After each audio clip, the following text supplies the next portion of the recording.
ইদা হাদ্দাসা কাযাবা, যখন সে কথা বলে তখন সে মিথ্যা বলে। কি বলে? মিথ্যা বলে। এই মিথ্যা নিয়ে একটু আলোচনা করি, একটু ছোট ছোট ঘটনা বলি। একদিন একটি ছেলে, সে বাসায় বসে সুন্দর করে পড়াশোনা করছে, তার হাতের লেখা খুব একটা ভালো না।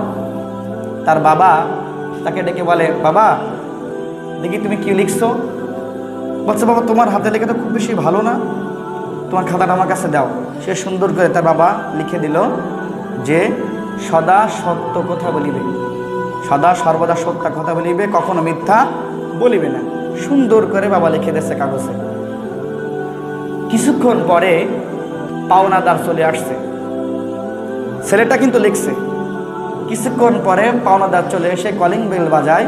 কলিং বেল যখন বাজায় তখন তিনি দেখে জানালায় যে দরজার ফাঁক দিয়ে যে আমার পাওনাদার চলে আসছে। তখন তার ছেলেকে বলছে, বাবা তুমি বলে দিবা ওই ওনাকে যে আমার বাবা আজকে বাড়িতে নাই, আমার বাবা আজকে কি বাড়িতে নাই। কারণ বলছি, বাবা আপনি না কিছুক্ষণ আগে আমার খাতায় লিখে দিলেন যে সদা সর্বদা সত্য কথা বলিবে, কখনো মিথ্যা কথা বলিবে না।